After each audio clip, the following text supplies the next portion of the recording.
Sanate ano so nate kaman no sanate ani kan nam mingani chu vai suna I mawin sa ding no ano no hawin asang asinga sang to no ti lakhan ai tin sa no ka hongin sa pe ding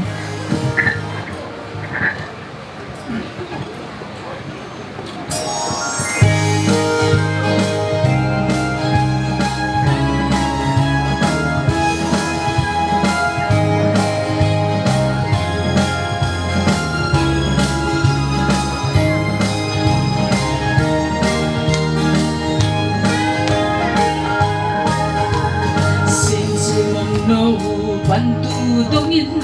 tung pathian ven bit na vangin siam sin na som mai lam no tau kom zelin sak mel et long le phong sing in hon siam tung pa thiam patin om her o asing sang tu no digin ka hon khau Vang suan na papento Iit na kitwa na te na matsianga Pungserhen mo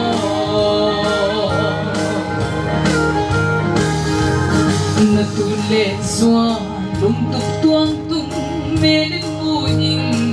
Tunuing Isum dutu Samkim na ko bela hilaw Boyo hongin lukham lawin Kay kaomni ito daw pan at si Asing asang tunudigin kapon kao Fanso na papento Kiit na kitwa natin na matsianga Pungserhen mo Kasilpuan de Kiwan natin Dang kasumte May hirapin Lungkim na le Saydam na te Hisohin lang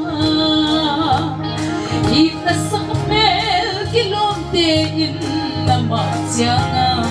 Hikanin on senhe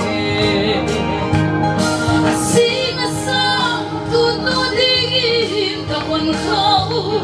Wanso na papento Iit na le kitwa natin na matsianga Pungserhen mo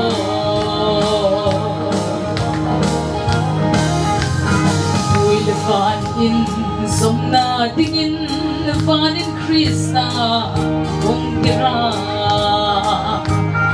Maulan na iku lalpai na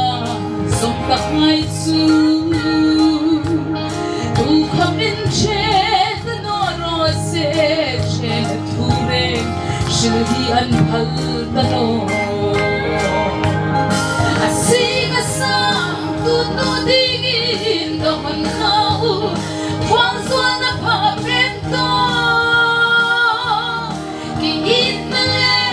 kitwa natin na matsianga Pungserhen mo ay insano ta dengan lalpan na mesopek rase